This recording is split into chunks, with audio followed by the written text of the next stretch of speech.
برج اسد لیو، زحل جو ہے لیو والوں کے ذائقے میں 9ویں گھر میں داخل ہو رہا ہے، جو عقائد و نظریات، روحانی سفر، اعلیٰ تعلیم، دور و دراز کے سفر اور زندگی کے مقصد سے متعلقہ ہوتا ہے۔ یہ وہ مقام ہے جہاں انسان اپنے فہم و ادراک، اپنی سوچ اور اپنے نظریے کو ترتیب دیتا ہے، دنیا کو ایک وسیع تر نظر سے دیکھنے کی کوشش کرتا ہے۔ زحل کا یہاں آنا ایک ایسے دور کا آغاز ہے جہاں زندگی آپ سے تقاضا کرتی ہے کہ آپ اپنے نظریات کا سنجیدگی سے جائزہ لیں، انہیں پرکھیں اور انہیں ایک نیا، مضبوط، بامقصد اور حقیقت پسندانہ جو ہے گراؤنڈ ریئلٹی بیسڈ جو ہے فریم ورک ہے وہ اس کو فراہم کریں۔ ایسا وقت یقینی طور پر آپ کی زندگی میں پہلے بھی آ چکا ہے، خاص طور پر 96 اور 97 کے دوران، اور اس سے پیچھے جائے گا 67 اور 69 کے دوران۔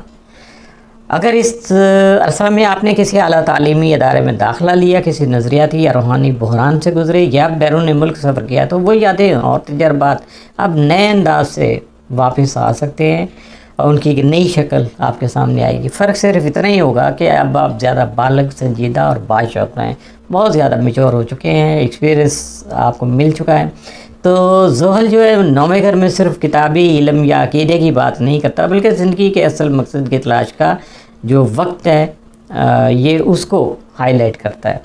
آپ کے ذہن میں ایسے سوالات بھی ابھر سکتے ہیں جو آپ کی ذات سے جو ہے نا وہ جڑے ہو سکتے ہیں، آپ کے اپنے منصوبوں سے، اپنے آئیڈیا سے، اپنی سوچوں سے آپ زیادہ جو ہے نا وہ اپنے آپ کو جڑا ہوا محسوس کر سکتے ہیں۔ جیسے کہ زندگی کا مقصد کیا ہے، اب آپ یہ سوچنا شروع کر دیں۔ اس کے علاوہ کہ میرا دنیا میں آنے کا کیا مقصد ہے، میرے وجود جو ہے وہ دنیا میں وہ کیوں ہے، یہ اس طرح کی کچھ اور چیزیں بھی آ سکتی ہیں کہ جو کچھ میں مانتا ہوں یا میں جانتا ہوں کیا وہ میری سچائی ہے، یا محض جو میں روایات پہ ہی چل کے یہاں تک پہنچا ہوں، میں نے کیا ریسرچ ورک کیا ہے، بس جو بڑوں سے سنا یا دیکھا یا ایسے ہی اخذ کر لیا، ویژلائز کر لیا تو اس پہ پکا ہو گیا، کیا یہ ٹھیک بھی ہے کہ نہیں۔ زحل جو ہے نا وہ یہی چاہتا ہے کہ آپ ایسے سوالات ہیں ان کی سچائی تلاش کرنے میں ذرا سنجیدگی سے کام لیں، اور صرف اپنے ماننے پر یا ان کو ماننے پر ہی اکتفا نہ کریں، بلکہ جو بھی جواب آپ کے سامنے آئے گی، جو حالات آپ کے سامنے ہیں، ان کو اپنے عقل و دانش، تجربے اور دل کی گہرائیوں سے پرکھنے کی کوشش کیجیے گا۔ یقیناً آپ کو جو اصلیت ہے وہ آپ کے سامنے آ جائے گی، آپ کو اصلیت مل جائے گی۔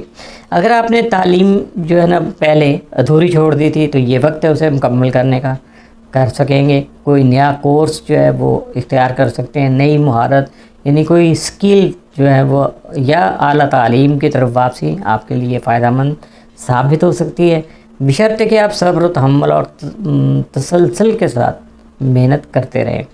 اسی طرح اگر آپ کسی روحانی رہنما یا مرشد کی تلاش میں ہیں تو آپ کو ایسے افراد یا ادارے مل سکتے ہیں جو آپ کے روحانی سفر میں مددگار ثابت ہو سکیں گے۔ لیکن زحل یہ بھی کہتا ہے کہ آپ کو اندھا دھند کسی پہ اعتماد نہیں کرنا چاہیے۔ ویسے بھی یہ حالات ایسے ہی ہیں کہ آپ کو ایک آنکھ سے اگر دیکھنا ہے تو دوسری آنکھ بند کر کے ذرا تھوڑا سا سمجھنا بھی ہے کہ حالات کیا ہیں۔ تو اس کے بعد جب آپ یہ پرکھ لیں گے، سمجھ لیں گے، تو یقیناً پھر ہر رشتہ اور وابستگی جو ہے وہ اس کو سچائی کی جو کسوٹی پہ پرکھنے کی ضرورت پیش نہیں آئے گی، بلکہ آپ اس پہ یقین کر لیں گے اور وہ آپ کا یقین بالکل ٹھیک ہوگا۔ بیرون ملک تعلیم یا سفر کے امکانات بھی آپ کے لیے بڑھتے جائیں گے، اور آپ کو ایسے بہت سے مواقع مل سکیں گے جو آپ کے دیکھے گئے خواب تھے ان سے بہت زیادہ ہم آہنگ ہوں گے، کوآرڈینیٹ ہوں گے، لیکن ان کے لیے مکمل منصوبہ بندی اور سنجیدگی کرنا بہت زیادہ سنجیدگی جو ہے اختیار کرنا ضروری ہوگا۔ زحل کی موجودگی غیر سنجیدہ رویے کو جو ہے نا وہ برداشت نہیں کرتی، اس لیے ہر قدم سمجھداری سے اٹھائیے گا۔ اس دوران مریخ آپ کے پہلے گھر میں جو آپ کی ذات اور شخصیت کو ظاہر کرتا ہے، مریخ یہاں توانائی، حوصلہ اور خود اعتمادی لا رہا ہے۔ اس کا مطلب یہ بھی ہے کہ اب جو ہے آپ کے پاس اتنا وقت موجود ہے کہ سیکھے ہوئے جو آپ کے علم ہیں ان کو عملی شکل دیں اور عملی طور پر ان کو استعمال کر سکیں۔ صرف سوچنے یا جاننے کی کوشش نہیں کیجیے گا، بلکہ کچھ کر دکھانے کا جذبہ جو ہے اس کو عملی شکل دینے کی کوشش کیجیے گا۔ آپ کے اندر وہ ولولہ پیدا ہو سکتا ہے جو آپ کو کسی نئی راہ پر گامزن کر سکے گا۔ اس کے ساتھ ساتھ زہرہ اور کیرون کی جو ہم آہنگی بتاتی ہے کہ آپ ماضی کے روحانی یا نظریاتی زخم جو ہیں ان سے شفا جو ہے نا وہ پا سکتے ہیں۔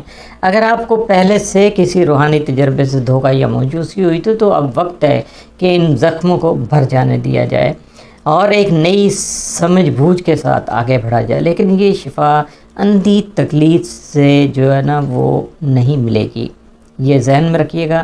آپ کی جو تکالیف ہیں وہ اندھی تقلید کرنے سے، کسی کے پیروی کرنے سے آپ کو اس کا فائدہ نہیں مل سکے گا، بلکہ شعور، علم اور ایمانداری سے آپ کو کامیابی حاصل ہو سکے گی۔ 11واں گھر جو آپ کے سماجی تعلقات، دوستوں اور گروہی جو وابستگی ہیں آپ کی، ان سے جڑا ہوا ہے، اس وقت متحرک ہو رہا ہے، یعنی ایکٹیو ہے۔ اس کا مطلب ہے کہ آپ کے دوستوں کا حلقہ بدل سکتا ہے۔ کچھ پرانے رشتے جو اب آپ کی سوچ سے میل نہیں کھاتے وہ پیچھے رہ جائیں گے، ان کی جگہ وہ لوگ آ جائیں گے جو آپ کے روحانی اور نظریاتی تبدیلیوں کو بخوبی سمجھتے ہیں، جانتے ہیں اور اس کے مطابق عمل کرنا بھی ان کو اچھی طرح سے معلوم ہے۔ یہ ایک فطری عمل ہے جس سے کچھ رشتے ختم ہو جائیں گے اور کچھ نئے بندھن بن جائیں گے۔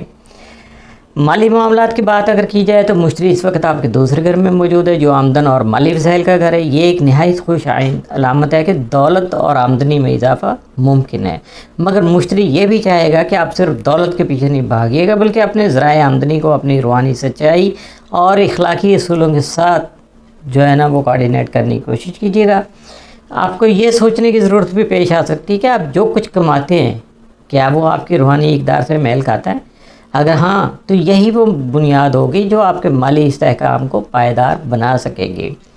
پلوٹو اس وقت آپ کے 10ویں گھر کے قریب پہنچ چکا ہے جو کاریگر، سماجی مقام اور قیادت سے جڑا ہوا ہوتا ہے۔ اس کا مطلب یہ ہے کہ اب آپ اپنی محنت، مستقل مزاجی اور روحانی سچائی کی بنیاد پر کسی اعلیٰ مقام پر پہنچ سکتے ہیں۔ آپ ایک ادارے کے سربراہ بن سکتے ہیں، کسی تعلیمی یا روحانی پلیٹ فارم کی بنیاد رکھ سکتے ہیں، یا کسی ایسی تحریک میں شامل ہو سکتے ہیں جو معاشرے میں مثبت تبدیلی لانے کے لیے کوشاں ہو یا سرگرمی عمل ہو۔ زحل اور پلوٹو کی جو کوارڈینیشن ہے وہ اس بات کی دلیل ہوگی کہ آپ جو کچھ بھی کریں گے وہ وقتی نہیں ہوگا، بلکہ دیر پا اور گہرے اثرات کا حامل ہوگا۔ یہ ایسا ہی جو معاملات آپ کے آگے بڑھیں گے جو فار دی لانگ رن ہوں گے۔ یہ وقت ظاہری چمک دمک یا وقتی شہرت کا بالکل بھی نہیں ہوگا، بلکہ اندرونی گہرائی، روحانی مضبوطی اور عملی کامیابی جو ہے اس کے حصول کا ہوگا۔ زحل کا یہ دور آپ کی زندگی میں ایک نئے باب کی ابتدا کر رہا ہے، ایک ایسا باب جو سنجیدگی، شعور اور مقصدیت پر جو ہے نا وہ مبنی ہے۔ اب برجسد والوں کے لیے یہ وقت جو ہے نا خود کو اثر نو دریافت کرنے، اپنے روحانی احساس کو مضبوط کرنے اور دنیا میں ایک بامعنی کردار ادا کرنے کے لیے بہترین جو ہے نا وہ ثابت ہو سکے گا۔ اور یہ ایسا وقت ہے کہ جس میں علم جو ہے وہ محض ذہن کی غذا نہیں بلکہ زندگی کا راستہ بن جائے گا۔ وہ علم جو دل سے نکلے، عمل میں ڈھلے اور دوسروں کی رہنمائی کا ذریعہ بن سکے۔ زحل کی برج تبدیلی آپ کے محبت کے معاملات میں ذمہ داری اور استحکام لے کر آئے گی۔ یہ دور آپ کو سکھائے گا کہ رشتوں میں انا اور فخر کو کم کرنا کیوں ضروری ہوتا ہے۔ اگر آپ اپنے غرور کو قابو میں کر رکھیں گے تو تعلقات میں محبت اور اعتماد بڑھے گا۔ زحل آپ کو یہ بھی سمجھائے گا کہ محبت صرف جذبہ نہیں بلکہ ایک سنجیدہ ذمہ داری ہے جسے نبھانا پڑتا ہے۔ اس وقت آپ کو اپنے جذبات میں نظم و ضبط پیدا کرنا جو ہے نا وہ ضروری ہوگا تاکہ رشتے کی گہرائی میں اضافہ جو ہے ہو سکے۔ محبت میں پختگی اور وفاداری کی ضرورت بھی پیش آ سکتی ہے۔ نئے تعلقات کی مضبوط جو ہے نا وہ بنیاد کو مضبوط بنانے کے لیے آپ کو سنجیدگی اور ایمانداری اختیار کر کے جو ہے نا عملی قدم اٹھانا ہوگا اور اپنے آپ کو آگے لے جانا ہوگا۔